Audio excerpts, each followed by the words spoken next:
Shalom. Haleluya, kita bersyukur meskipun tadi hujan. Sudah tidak jelas musimnya ya. Harusnya musim panas.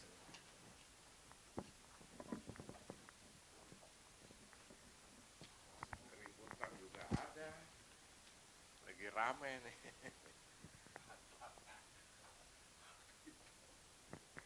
Nah, hari ini kita akan sama-sama belajar. Saya berikan tema malam ini untuk pembelajaran kita tentang firman itu hidup benar atau baik. Hidup benar atau hidup baik. Saya mau tanya dulu, menurut saudara, pendapat saudara, kita nih harus hidup benar atau hidup baik? Siapa yang ngomong? Siapa yang beritahu? Ya, jadi dalam konteks iman Kristen, hidup benar dan hidup baik itu adalah dua hal yang sangat berbeda ya. Sangat berbeda. Perbedaannya apa? Hidup benar itu berbicara tentang status, keberadaan.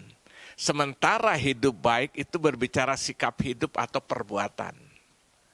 Ya, jadi kekristenan tidak mengajar tentang hidup baik. Tapi dimulai hidup benar karena baik itu dampak daripada buah kebenaran. Nah, jadi beda sekali dengan konteks agama pada umumnya ya. Jadi ini dua hal yang berbeda, benar dan baik itu dua hal yang berbeda. Benar itu berbicara apa? Status atau keberadaan. Sementara baik itu berbicara sikap hidup atau perbuatan. Nah, pernah saya beri contoh ya kan, narapidana. Mereka sebagai narapidana itu status atau status. Setelah dia divonis melakukan satu tindak pidana, maka dia dimasukkan dalam statusnya sebagai apa? Narapidana. Nah, selama dia menjadi narapidana bisa nggak berbuat baik? Bisa. Preman aja berbuat baik banyak sampai sekarang ya kan? Saya tadi baru baca di YouTube, Hercules aja setiap Jumat tuh ngumpulin anak yatim piatu ngumpul. Memberi makan, ini kan perbuatan baik. Makanya agama tuh ngajarnya yang baik, namanya udah agama. Kan saya pernah jelaskan, artinya apa? Tidak agama kacau. Jadi agama tuh mengajar supaya hidup tidak kacau, hidup baik gitu loh. Itu agama, tapi konteks kekristenan bukan. Ya. Nah, untuk mengetahui perbedaan ini, supaya saudara mengerti perbedaan apa dasar sampai timbul perbedaan ini. Nah, kita harus mulai untuk mengetahui perbedaan ini, kita harus mulai dari konteks manusianya tentang penciptaan. Nanti baru saudara bisa mengerti, oh ini tuh alasannya. Sampai kenapa kita hidup dibenarkan. Nah, itu harus dimulai dari apa? Peristiwa penciptaan baru nanti kita bisa mengerti. Ya. Nanti sebagai kesimpulan nanti kita lihat, ternyata setelah kita hidup benar, buahnya membuat kita hidup Nah, sementara konsep agama-agama hidup baik supaya bisa kontradisi banget ya. Nah, sekarang kita mulai dulu konteks manusianya tentang penciptaannya supaya saudara bisa mengerti perbedaan ini. Nah, buka dulu di dalam yang pertama. Jadi supaya saudara lihat. Jadi manusia itu diciptakan oleh Allah itu secara sempurna dan mulia, tanpa dosa bahkan tidak mengenal dosa. Jadi waktu manusia diciptakan itu tanpa dosa dan tidak mengenal dosa. Coba lihat di dalam Kejadian pasal yang pertama, nanti baru kita tarik terus sampai pada akhirnya pembenaran dalam Kristus. Sudah? Kejadian pasal 1 ayat 26 sampai 28, perhatikan saya baca. Ya. Berfirmanlah Allah, baiklah kita menjadikan apa? Ya, berfirmanlah baiklah kita. Jadi sebenarnya unsur Tritunggal itu sudah mulai kelihatan di sini. Ada kata kita kan jamak ya. Tapi kita tidak bahas Tritunggal, nanti mungkin waktu-waktu berikutnya ya. Berfirman Allah, baiklah kita menjadikan manusia menurut gambar dan rupa kita, supaya mereka berkuasa atas ikan-ikan di laut, dan burung-burung di udara, dan atas ternak, dan atas seluruh bumi, dan atas segala binatang melata yang merayap di di bumi. Ayat 27. Maka Allah menciptakan manusia itu menurut gambarnya siapa ini? Gambarnya Allah, rupanya Allah. Menurut gambar Allah diciptakannya dia laki-laki dan perempuan diciptakannya mereka. Ayat 28. Allah memberkati mereka, lalu Allah berfirman kepada mereka, beranak cuculah dan bertambah banyak, penuhilah bumi dan taklukkanlah itu. Berkuasalah atas ikan-ikan di laut dan burung-burung di udara dan atas segala binatang yang merayap di bumi. Nah, terus kita lihat di Kejadian pasal 2 ayat yang ke-15. Tuhan Allah mengambil manusia itu dan menempatkannya dalam apa? Untuk mengusahakan dan memelihara taman itu. Nah, jadi saudara lihat di sini, manusia itu diciptakan oleh Allah secara sempurna dan mulia tanpa dosa, tidak mengenal, bahkan tidak mengenal dosa. Ini awalnya. Saudara harus tangkap dulu nih ya, supaya nanti kita bisa mengerti, oh pantas kita dibenarkan, bukan disuruh buat hidup baik. Nah, bentuk kesempurnaannya itu apa saja? Kalau memang kita diciptakan oleh Allah secara sempurna, secara mulia, tidak berdosa, tidak mengenal dosa. Nah, bentuk kesempurnaan itu adalah seperti apa bentuknya? Yang pertama, bentuk kesempurnaan, bukti bahwa Allah menciptakan kita sempurna tanpa dosa, tanpa mengenal dosa, mulia. Yang pertama, diberi kehendak bebas, free will. Ayat 27 tadi perhatikan. Maka Allah menciptakan manusia itu menurut gambarnya, menurut gambar Allah diciptakannya dia laki-laki dan perempuan diciptakan mereka. Diciptakan menurut gambarnya siapa? Allah. Apa maksudnya? Allah itu memiliki kebebasan. Ya, dia Allah pencipta. Nah, kita diciptakan seturut gambar Allah, artinya kita diberikan kehendak bebas. Ya, jadi pertama pengertian dari apa? Tuhan menciptakan secara sempurna, mulia, tidak mengenal dosa. Nah, bentuk dari kesempurnaan itu yang pertama diberi kehendak bebas. Saya beri contoh, saudara. Kenapa Hawa dapat memakan buah yang Tuhan kan sudah berikan perintah tidak boleh makan? Kenapa dia bisa makan? Hah? Kenapa? Kehendak bebas itu. Binatang enggak, saudara?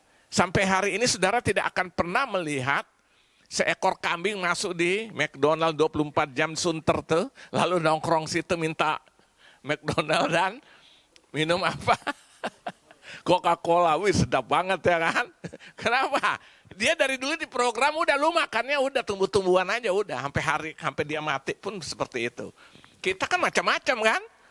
Kita sendiri hari ini sedang makan sesuatu, katakanlah apa, capcay. Kadang-kadang satu-satu udah nggak pengen loh. Ganti lagi, bayangkan saking bebasnya.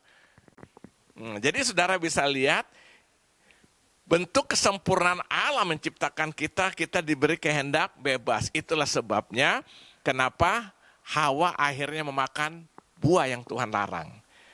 Ini yang pertama. Yang kedua, bentuk kesempurnaan Allah menciptakan. Yang kedua, diberikan otoritas atau kuasa. Perhatikan ayat 26 dan ayat 28. Berfirmanlah Allah, baliklah kita menjadikan manusia menurut gambar dan rupa kita, supaya mereka berkuasa atas ikan-ikan di laut dan burung-burung di udara dan atas ternak dan atas, lihat. Supaya mereka apa?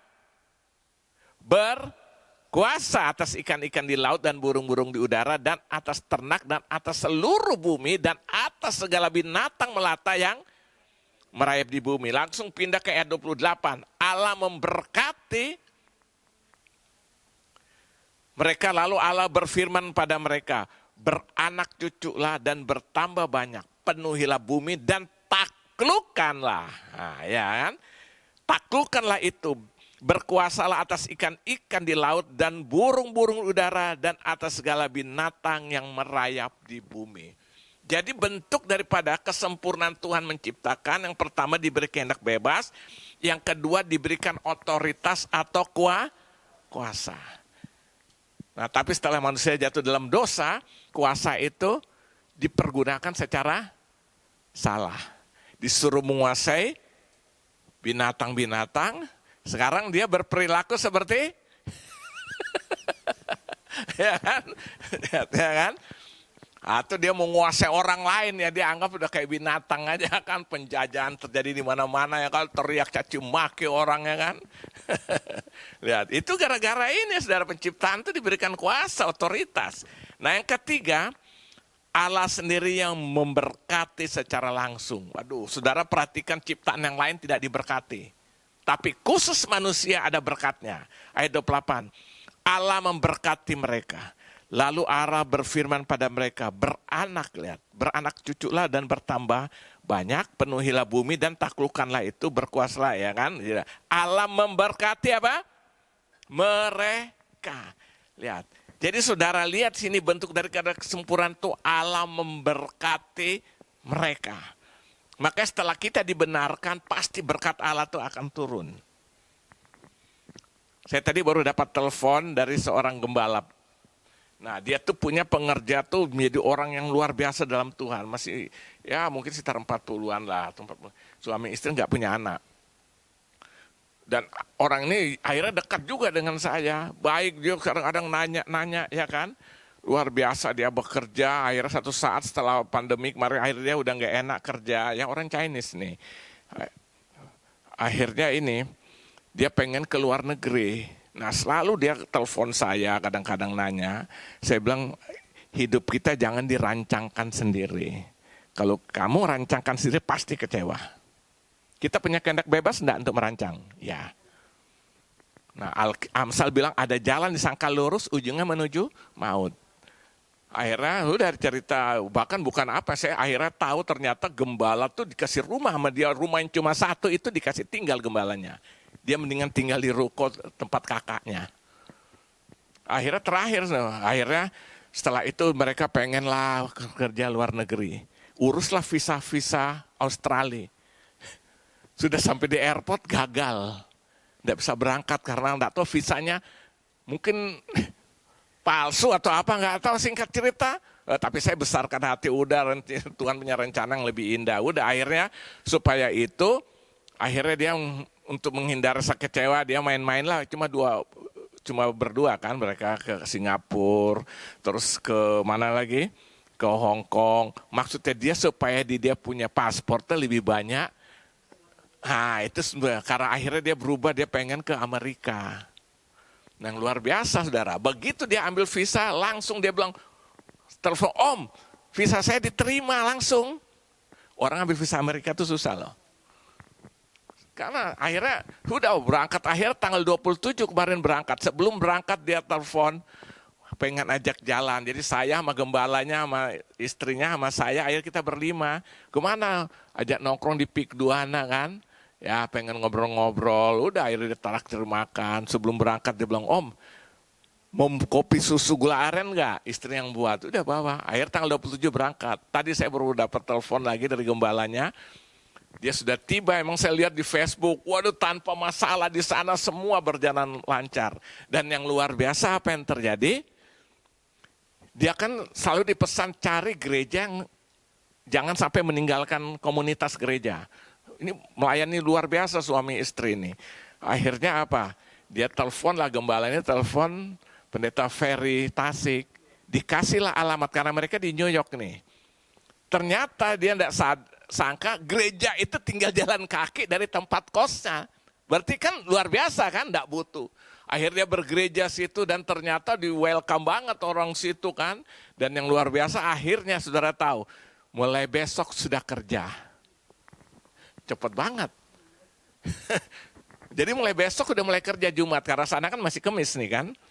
Karena kita beda sekitar 12 jam, 13 jam kan. Jadi sekarang, jadi besok mulai kerja nih yang suaminya dulu kalau nggak salah. Dan yang selanjutnya yang luar biasa, kos-kosan itu waktu tinggal di situ harus ada deposit. Ternyata orang itu tidak minta deposit, langsung tinggal aja. Saudara lihat kan, jadi rupanya kegagalan di Australia itu, rencana Tuhan ini untuk dia di Amerika. Dan luar biasa, akhirnya orang gereja itu siap menolong untuk supaya dia mendapat jadi legal kerja di sana gitu loh. Jadi lihat.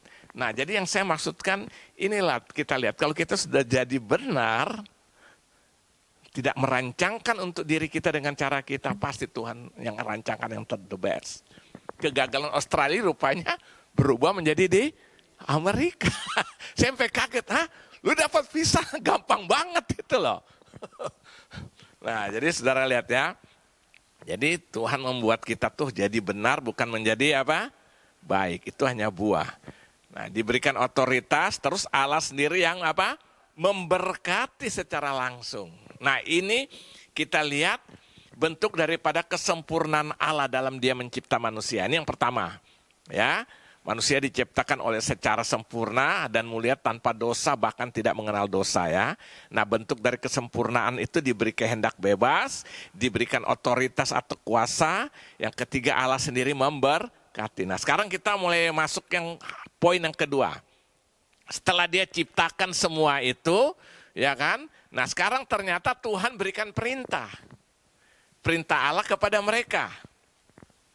Perhatikan Kejadian pasal 2 ayat 16 sampai ayat 17-nya. Ini perintah Allah. Lalu Tuhan Allah memberi perintah ini kepada manusia. Semua pohon dalam taman ini boleh apa? Kamu makan buahnya dengan bebas. Boleh makan sesukanya dengan bebas. Tetapi pohon pengetahuan tentang yang baik dan yang jahat itu, janganlah kamu makan buahnya. Sebab pada hari engkau memakannya, pastilah engkau mati. Jadi setelah diperintah, sudah diciptakan sempurna itu ya kan, diberi kehendak bebas, diberikan kuasa atau otoritas, bahkan Tuhan sendiri memberkati. Tapi ada pesan yang kedua, perintah Allah kepada dia supaya semua pohon boleh bebas kamu makan, tapi tentang satu pohon tengah jangan kamu apa? Makan. Kalau kamu makan akan mati. Lihat, itu perintah. Lihat. Dalam kehendak bebas tetap ada perintah. Berarti apa? Kita bisa pilih atau kita bisa menghindar. Kita bisa taat atau kita melawan daripada ketaatan itu. Nah, lalu saudara lihat, akhirnya iblis memutarbalikkan hal ini. Perhatikan ayat ketiga apa?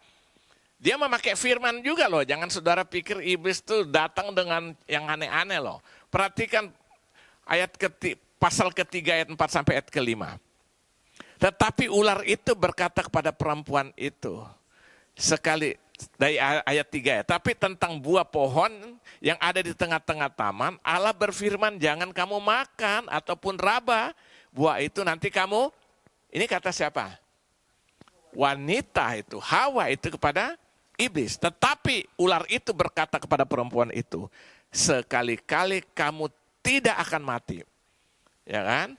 Tetapi Allah mengetahui bahwa pada waktu kamu memakannya, kamu akan terbuka, matamu akan terbuka dan kamu akan menjadi seperti tahu tentang yang baik dan yang jahat. Saudara lihat.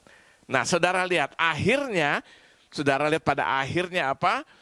Mereka memakan buah itu. Nah, apa yang saudara lihat di sini? Iblis memutarbalikkan firman. Tuhan bilang boleh kamu makan semua kecuali yang satu itu. Iblis balik, bukankah semua tidak boleh kamu makan kecuali yang satu itu? Nah, jadi saudara lihat iblis itu begitu licik, dia selalu mengajar tentang firman tetapi diputarbalikkan. Dia memakai firman gitu loh. Makanya Alkitab bilang dalam 2 Korintus 11, coba yang mau baca 2 Korintus 11 ayat yang 14. Saudara bandingkan dengan ayat itu.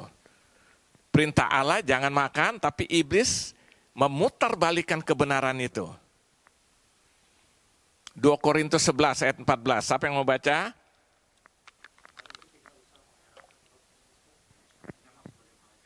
Lihat, iblis pun menyamar seperti apa? Nah, jadi ada satu pesan saudara sini, saya ingin katakan, hati-hati dengan ajaran sesat yang memutarbalikkan firman. Kalau saudara dengar ajaran Kristen progresif itu kelihatannya baik ya. Itu kan permainan logika. Masa dia orang baik, dia harus masuk neraka? Lu emangnya siapa? Emangnya lu yang hakim yang menentukan? Ya kan, kelihatannya baik kan? Ajaran progresif itu. Jadi seakan-akan orang baik itu bisa selamat. Padahal Tuhan bukan cari orang baik, dia membenarkan. Karena tadi saya udah jelaskan statusnya udah berubah. Ya kan? Nah, hati-hati, dan ajaran sesat itu selalu dipakai dengan firman. Saksi Yehova pakai Alkitab enggak? Mormon pakai enggak? Saudara lihat semua ajaran-ajaran saksi Yehova, tapi pemutar balikan firmannya itu. Jadi hati-hati ya, memang kita bisa terkecoh. Makanya di sini Paulus bilang iblis pun menyamar seperti malaikat terang. Makanya kita harus tahu yang benar, nggak usah pusing dengan yang palsu. Karena tahu yang benar, pasti tahu yang palsu. Saudara beli tas, saudara bisa tahu asli atau enggak. Asal saudara tahu yang aslinya. Begitu lihat, ini gua tahu ini pasti palsu. Ya kan? Nah, kita lihat. Jadi kita lihat di sini ya. Jadi perintah Tuhan kepada Allah, tapi supaya jangan makan buah, tapi iblis apa? Menjatuhkan dia Hawa. Jadi memang wanita-wanita harus jaga diri baik-baik ya. Dimulai dari saya pernah berpikir begini, ini masih ada sangkut pautnya dengan minggu kemarin. Saya sempat berpikir gini, seandainya Hawa waktu ditawarkan oleh istrinya, dia tidak makan, mungkin belum tentu loh diusir. Hawa, kan dia setelah makan, dia menawarkan suaminya kan, si Adam kan. Seandainya Adam menolak, belum tentu jatuh loh. Karena dia sebagai otoritas, kepala. Ya, ikut juga. Bapak-bapak jadi koruptor, gara-gara istri tetangga beli kulkas yang kedinginan. Yang beli kulkas tetangga, yang kedinginan dia. Mulai panas-panasin suami ya kan. Makanya saudara hati-hati. Loh, kita maju dalam Tuhan ini juga, maka istri perlu dukung ya kan. Suami-suami supaya maju dalam Tuhan ya. Kadang-kadang istri tidak mau maju dalam Tuhan, dia rongrong suaminya itu loh. Itu bahaya juga ya. Nah sekarang kita lihat, jadi itu perintah Allah kepada manusia. Dia sudah ciptakan sempurna, dia berikan perintah. Nah sekarang kita lihat pelanggaran atau ketidaktaatan kepada perintah ini membawa dampak. Nah sekarang kita akan lihat dampaknya daripada apa? Ketidaktaatan itu. Atau pelanggaran itu ya kepada perintah yang sudah diberikan itu. Ini dampaknya setelah mereka makan itu. Yang pertama saya pelajari, mereka mengalami yang namanya kematian kekal. Itu berbicara roh, jiwa, dan tubuh mereka mati secara total. Ya. Mati secara total atau putus hubungan dengan Allah. Lihat ayat ke-17 dari pasal 2 tadi. Tetapi pohon pengetahuan tentang yang baik dan yang jahat itu janganlah kau makan buahnya. Sebab pada hari engkau memakannya pasti engkau mati. Nah jadi sebelum mereka makan sebenarnya kekal enggak hidupnya? Kekal, tidak ada kematian. Nah sejak mereka makan, mereka mengalami yang namanya kematian roh. Itu dulu yang terjadi. Itu pertama, kematian roh mereka alami. Makanya putus hubungan dengan Allah karena dosa. Mereka tidak bisa lagi berhubungan dengan Allah itu ya. Itu terjadi yang namanya kematian roh. Baru diikuti dengan kematian apa? Kematian apa? Fisik.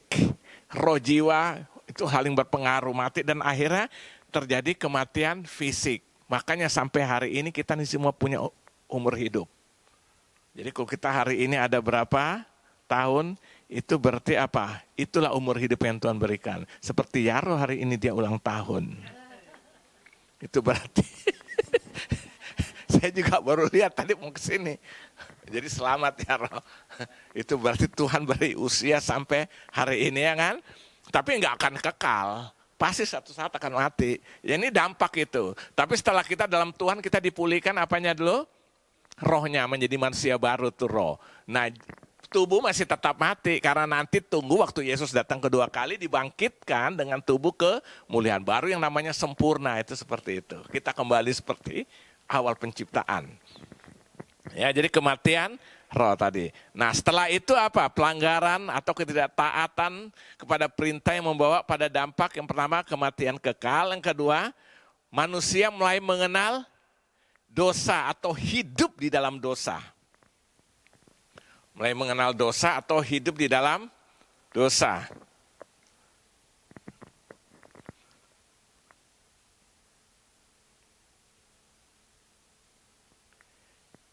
Ini ayatnya saya salah ketik kali ini.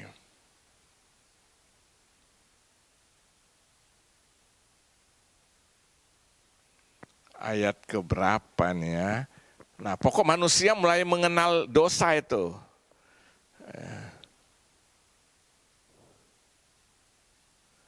Ayat ke 5. Oh, ayat ke-7 dari Kejadian tadi, pasal yang ketiga. Maka terbukalah apa?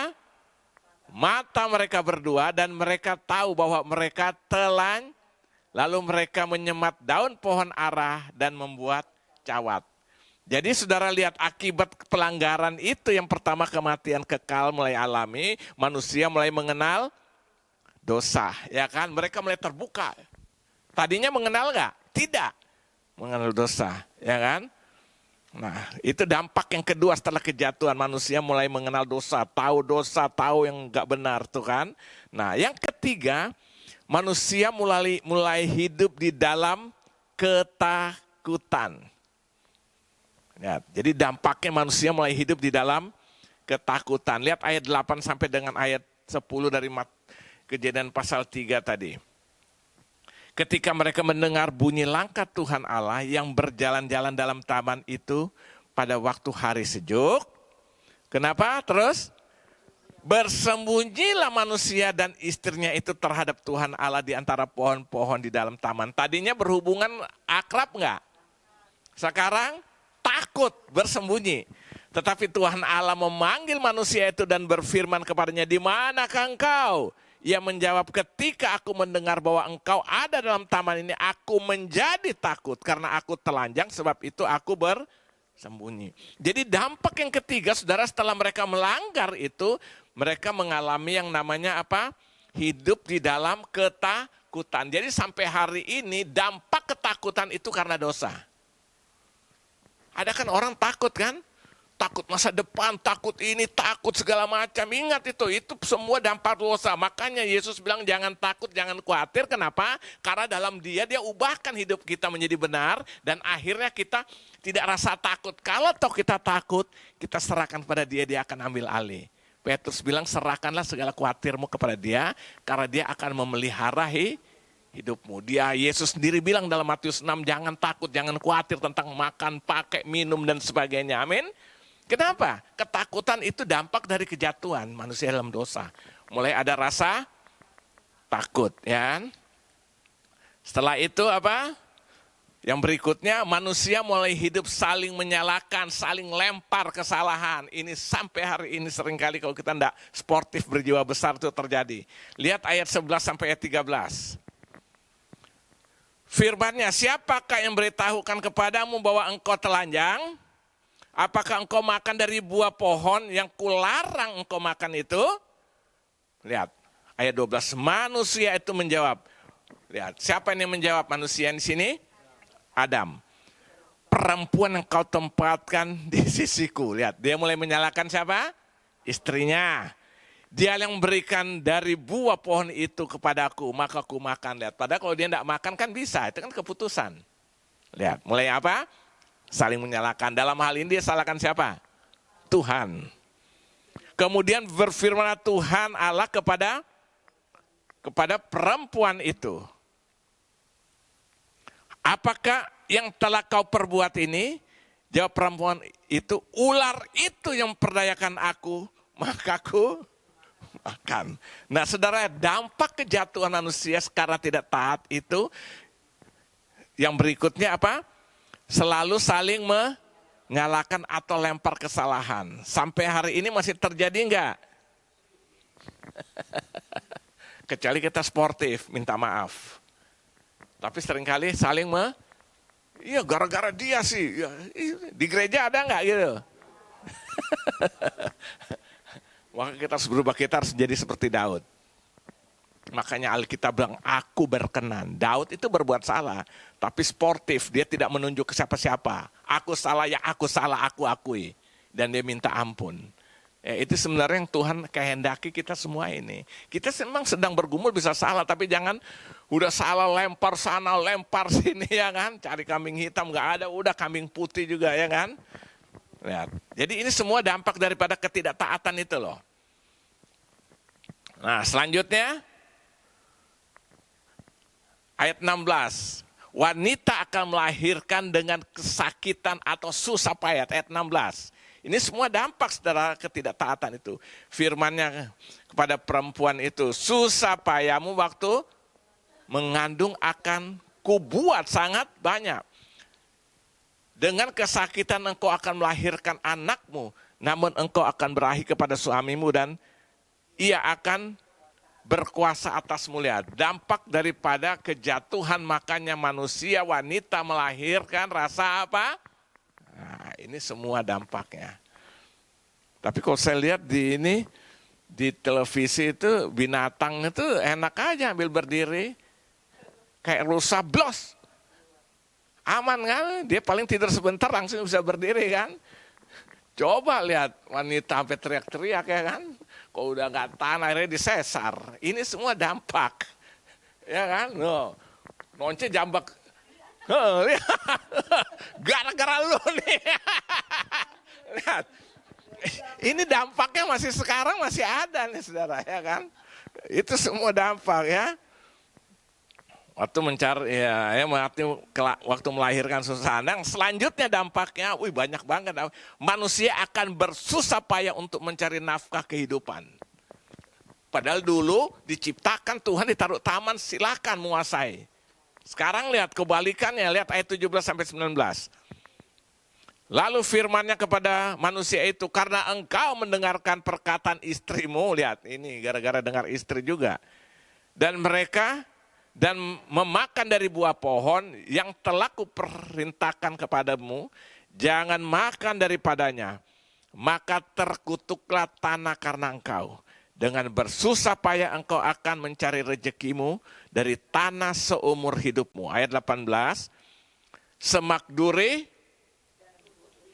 dan rumput duri yang akan dihasilkannya bagimu, dan tumbuh-tumbuhan di padang akan menjadi makananmu. Dan ayat 19, dengan berpeluh engkau akan mencari makananmu, sampai engkau kembali lagi menjadi tanah. Karena dari situlah engkau diambil, sebab engkau debu dan engkau akan kembali menjadi debu. Lihat. Jadi dampaknya ketidaktaatan itu manusia itu akhirnya sekarang apa? Orang bekerja cari makan susah minta ampun, ya kan? Waduh, pokoknya ribet lah semua tuh ya kan. Pokoknya itu cari nafkah akhirnya begitu susah. Padahal tadinya tidak seperti itu saudara ya kan. Dan selanjutnya saudara lihat. Dan yang selanjutnya manusia dipakaikan oleh Allah pakaian dari kulit binatang untuk menutup dirinya yang telanjang. Jadi akhirnya Tuhan jumpai mereka itu telanjang. Lalu dikasih pakai apa? Kulit binatang. Mereka pertama menutup dengan daun. Tuhan ambil itu diganti dengan apa? Kulit binatang. Perhatikan ayat 21. Dan Tuhan Allah membuat pakaian dari kulit binatang. Tadinya mereka menutup diri mereka tuh dengan daun-daunan. Untuk manusia dan untuk istrinya itu lalu mengenakannya kepada mereka. Diberikan kulit binatang untuk menjadi pakaian mereka. Nah saya mau tanya. Kalau kulit binatang berarti harus ada yang dikorbankan enggak? Ada enggak? Pasti ada ternak dikorban, darah tertumpah. Dan sebenarnya ini sedang menuju nanti kepada Taurat dulu. Maka setiap tahun sekali saudara lihat, harus ada darah yang tertumpah, darah ternak, di mana imam besar atau imam yang sudah disiapkan akan masuk ke dalam ruang Maha Kudus untuk menghadap Allah untuk pengampunan dosa. Harus ada darah yang tertumpah, tapi itu berulang-ulang karena tidak ya kan, harus ada hewan yang dikorbankan. Nah, saudara lihat, tapi pada akhirnya saudara, itu disempurnakan di dalam Yesus. Darah Yesus tertumpah satu kali untuk selama-lamanya. Kenapa? Sempurna. Jadi waktu itu dipakai kulit, berarti ada ternak yang harus dikorbankan. Nah, itu menunjuk kepada Taurat nanti mengajarkan itu. Tapi nanti dari Taurat menuju kepada Yesus yang menyempurnakan. Nah, coba bandingkan dengan Ibrani 10, ini panjang banget sebenarnya nih. Ayat 1 sampai 18, kita baca ayat 10-nya aja deh. Jadi saudara lihat Tuhan tuh, saya baca ini, saya renungkan, Tuhan tuh bekerja secara sempurna banget ya. Ibrani 10.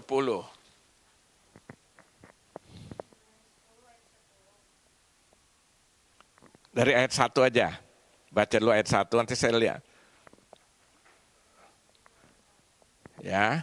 Di dalam hukum Taurat hanya terdapat bayangan saja dari keselamatan yang akan datang. Dan bukan hakikat dari keselamatan itu. Ya.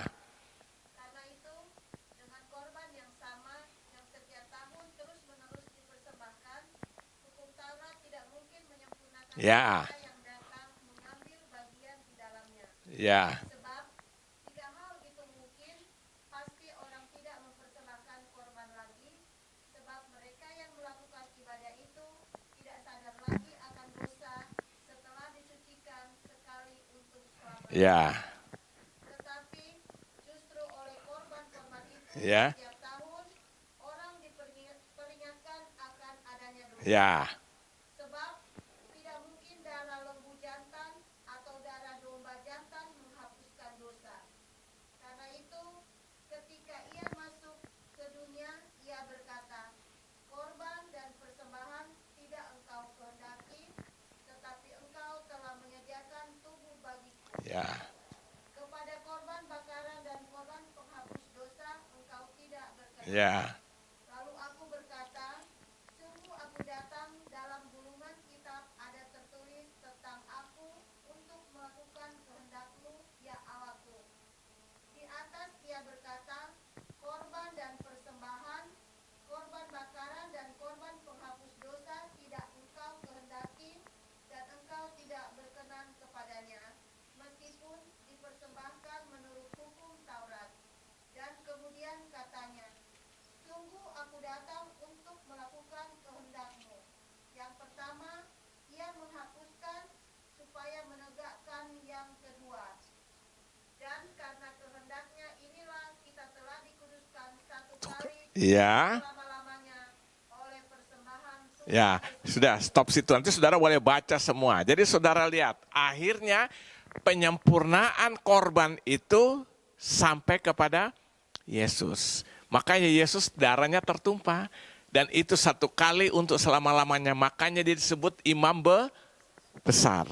Lihat, jadi saudara lihat ya, manusia dipakaikan oleh Allah itu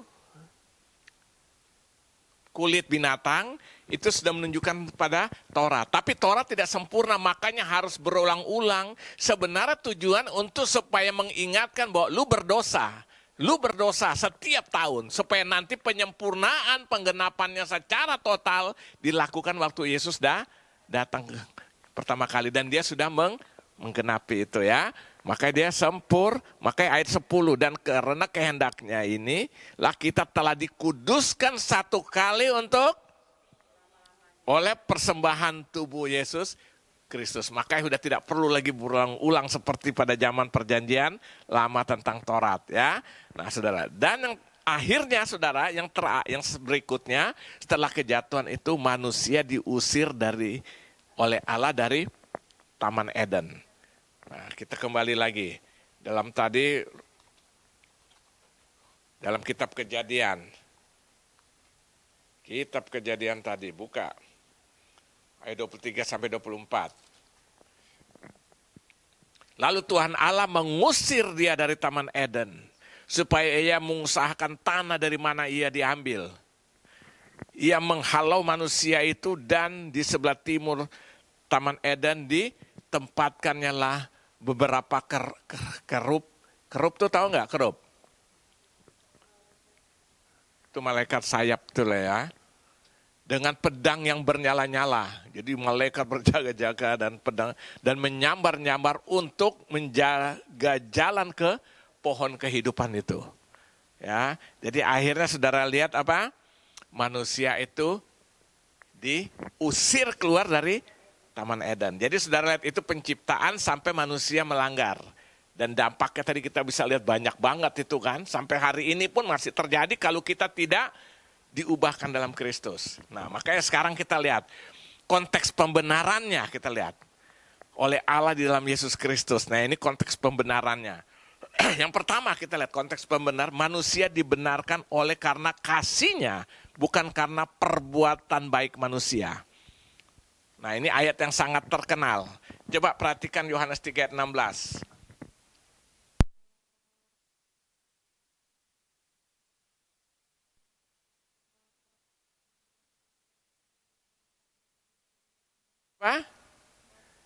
Najis seperti kain. Saya mau tanya, saudara kalau ingin bersihkan sesuatu, saudara ambil kain kotor atau kain bersih? Kalau kain kotor kenapa? Belepotan dan malah gak karu-karuan. Nah, bayangkan orang berbuat baik, tapi dalam konteks dia, orang yang sudah berdosa. Ya belepotan dengan dosa segala macam. Ya kan, maka Yesaya bilang segala kebaikanmu, kesalehanmu seperti kain kotor karena sudah najis semuanya, ya kan? Lihat. Jadi kenapa harus karena kasih Tuhan? Karena perbuatan manusia telah dikotori, cemarkan oleh dosa manusia itu sendiri, dan itu membuat kita tidak bisa berbuat apa-apa lagi. Ya, jadi yang pertama alasannya konteks pembenaran itu oleh Allah dalam Yesus. Ya kan, manusia dibenarkan oleh karena kasih. Yang kedua, hasil dari pembenaran dalam Yesus apa? Nah, ini hasil dari pembenaran kita dalam Yesus tadi karena kasih itu apa? Yang pertama, kita menjadi ciptaan baru. Roh kita yang mati karena dosa hidup kembali. Buka 2 Korintus 5 ayat 17 sampai 19.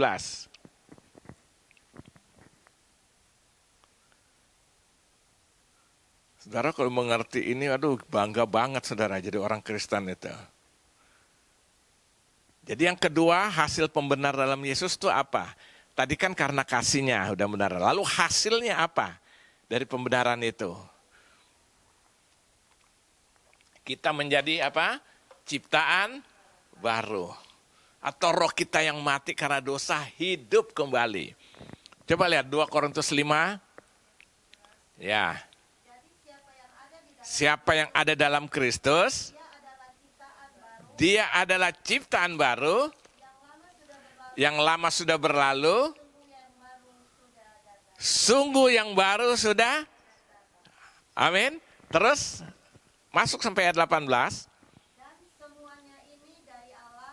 Ya, dari Allah. Perantaraan Kristus telah mendamaikan kita dengan dirinya dan yang telah mempercayakan pelayanan perdamaian itu kepada kami. terus ya, dengan tidak memperhitungkan pelanggaran mereka. Ia telah mempercayakan berita pendamaian itu kepada kami. Ya, cukup, Paulus bilang, lihat ya. Jadi saudara lihat dampaknya, saudara lihat ya. Hasil pembenaran itu karena kasih, dan dampak dari hasil pembenaran itu pertama apa? Kita diapain? Kita dijadikan apa? Ciptaan yang baru. Apanya yang baru? Rohnya. Manusia tetap sama, pasti makin lama makin jelek deh. Paulus bilang apa? Manusia lahirnya, manusia batinnya mau diperbaharui dari hari ke hari. Tapi manusia lahirnya akan terus merosot. Nggak apa-apa saudara, saya dulu ganteng. Sekarang masih ada sisa-sisanya dikit lah. Ya kan? Loh, kita harus bangga dong dengan Tuhan, ya kan? Kalau enggak bukan mana mau, ya kan?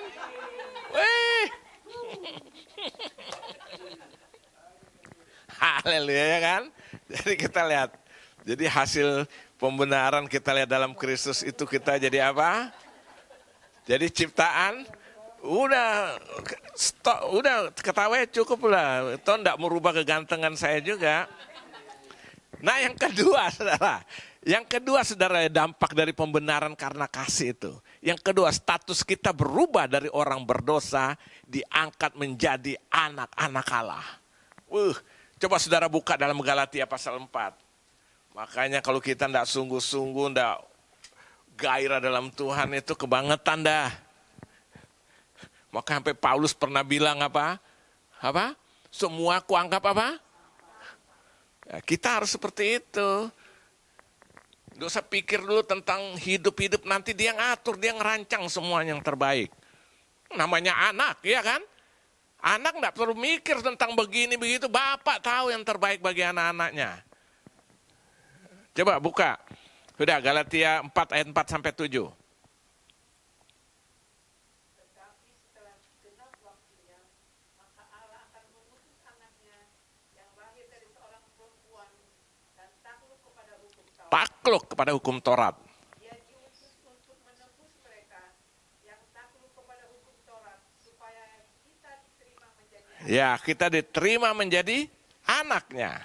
Dan karena kamu adalah anak, maka Allah telah menyuruh roh anaknya ke dalam hati kita yang Ya. ya Aba, ya Bapa. Ya Aba ya Bapa, lihat kita diberi kesempatan manggil ya Aba ya Bapa. Terus Jadi kamu bukan lagi hamba, melainkan anak. melainkan anak. Kalau kamu anak, maka kamu juga adalah ahli-ahli waris oleh Allah. Amin. Lihat. Jadi saudara lihat, pembenaran karena kasih Tuhan itu akhirnya status kita berubah dari orang berdosa sekarang menjadi apa? Diangkat, diadopsi menjadi anak Allah. Orang nggak bisa mengerti kayak gini. Agama-agama lain dengar bagaimana bisa mengerti jadi anak Allah. Padahal dari penciptaan kita sudah lihat tadi kan. Jadi saudara lihat tuh kronologisnya kan. Sampai jatuh manusia pelanggaran tapi Tuhan kembalikan lagi. Karena apa? Dia ciptakan kita untuk objek kasihnya. Maka dia tidak mempertahankan dirinya. Alkitab bilang sebagai Allah yang sempurna itu kan. Mengosongkan diri, mengambil rupa manusia dan mati di kayu salib. Saudara, itu karena dia bela kita, lihat. Dia ubah status kita menjadi anaknya. Amin. Nah, lalu selanjutnya kita akan menjadi ahli warisnya. Tadi Galatia tadi kan. Artinya seluruh kekayaannya disediakan, dipersiapkan untuk kita anak-anaknya. Baik kebutuhan masa kini sampai surga.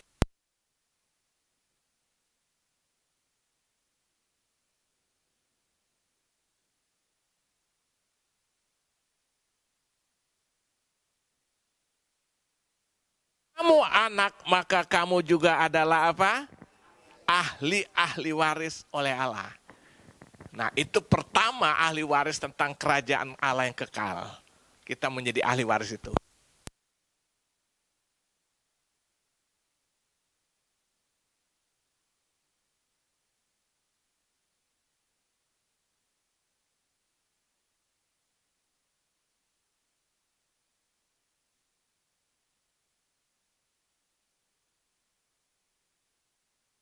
Makan bagian kita kerjakan, tapi kita bekerja untuk sebagai menjalankan tanggung jawab kepada Tuhan.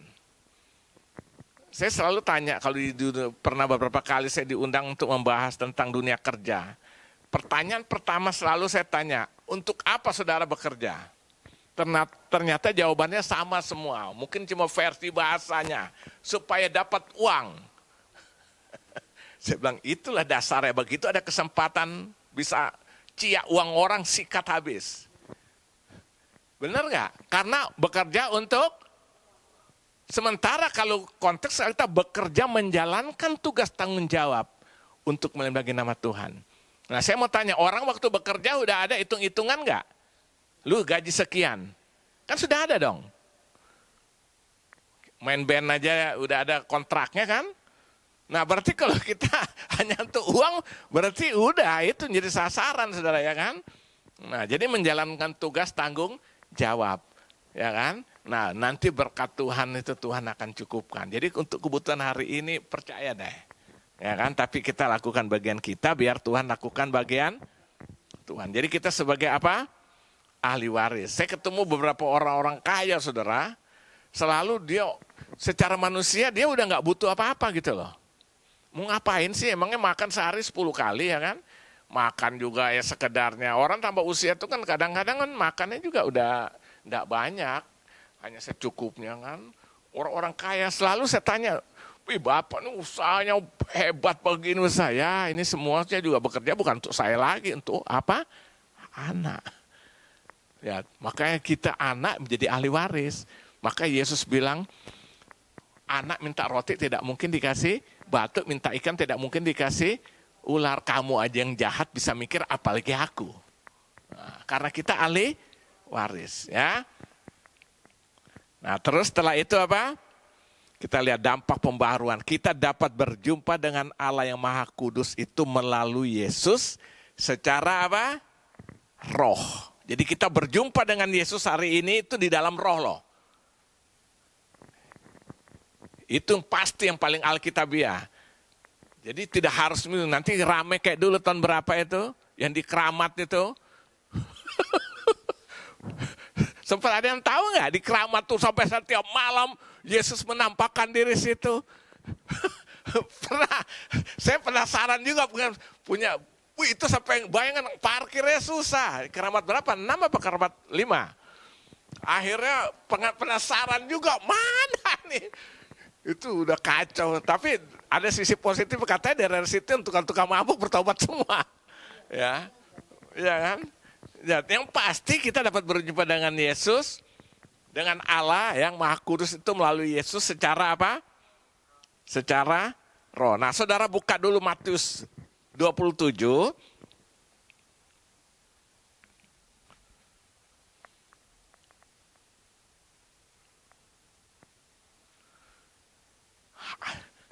Ayat 50 sampai 51. Lukas 27 ayat 50 sampai 51. Iya betul, saya bilang apa tadi? Hah? Lukas, itu kan kakak beradik. Ini kan kakaknya Matius.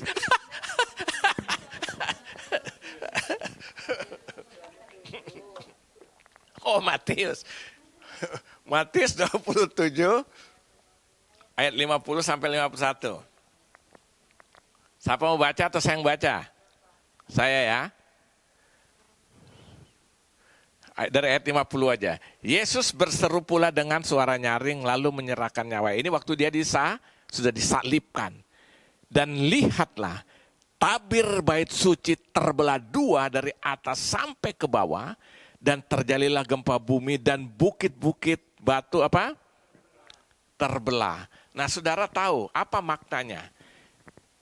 Jadi waktu Yesus setelah dia menyerahkan nyawanya mengalami kegelapan tuh kan tiba-tiba apa? Tabir bait Allah tuh antara membatasi antara ruang kudus dan ruang maha kudus tuh ada namanya tabir.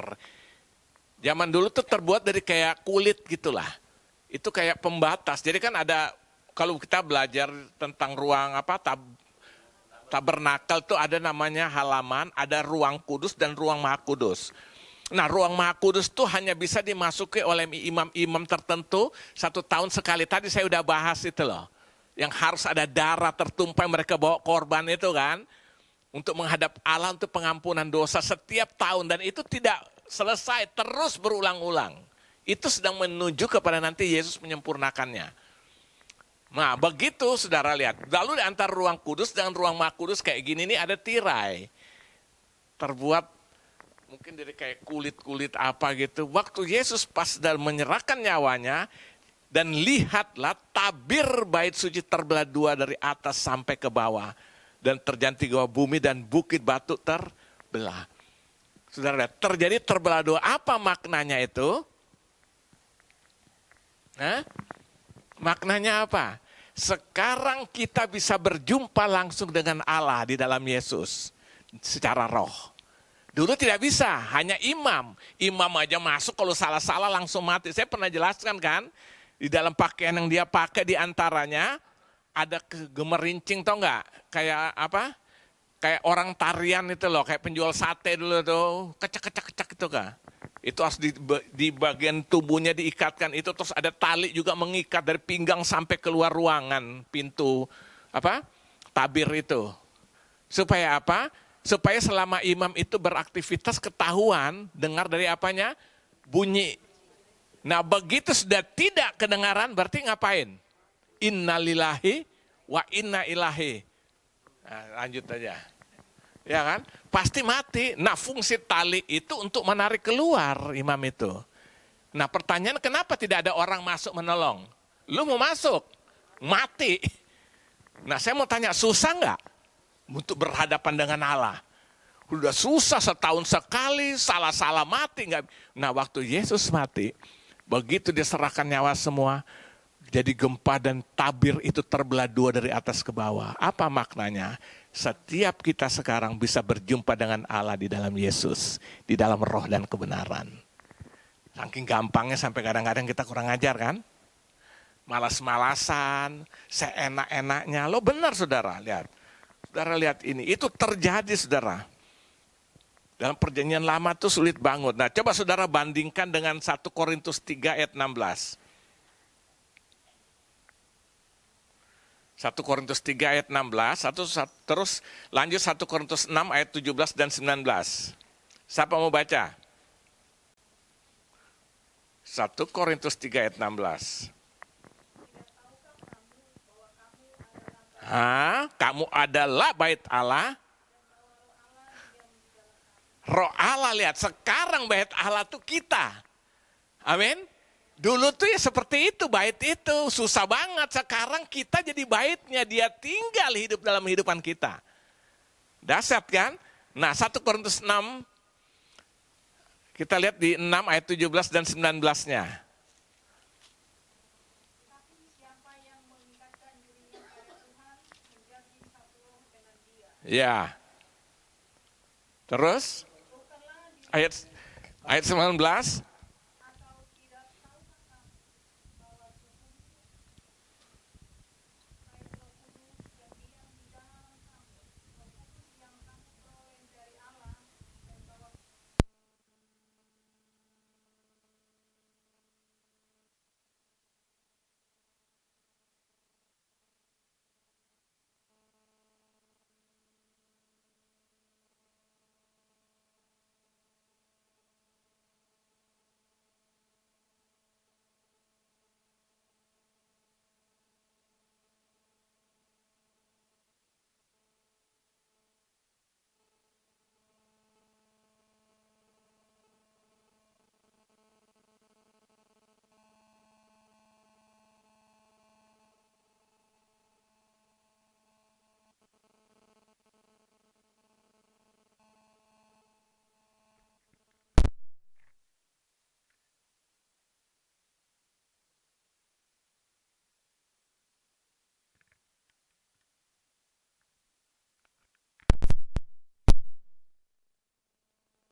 Bahwa penyembah-penyembah benar akan menyembah Bapa dalam roh dan kebenaran. Sebab Bapa menghendaki penyembah-penyembah demikian. Kenapa kita bisa menyembah di dalam roh dan kebenaran? Karena kita sudah dibenarkan, rohnya sudah hidup dalam kita, kita adalah bait rohnya. Amin? Nah, saudara, ini yang terjadi, saudara. Nah, langsung terakhir kita lihat nih. Ya, jadi hasil pembenaran itu selanjutnya kita lihat setelah kita mengalami pembenaran itu dalam Yesus. Pertama karena apa? Kasihnya. Yang kedua karena hasil dari pembenaran itu. Ya, tadi kita sudah pelajari menjadi ciptaan baru, status kita berubah menjadi anak-anak Allah dari orang berdosa ya. Kita menjadi ahli waris, kita dapat berjumpa dengan Allah melalui yang Maha Kudus itu melalui Yesus secara roh. Dan kita dapat menyembah Dia kembali dalam roh dan nah sekarang hasil pembenaran itu akan menghasilkan yang namanya buah kebenaran. Jadi setelah kita dibenarkan, maka dari pembenaran itu menghasilkan yang namanya buah kebenaran.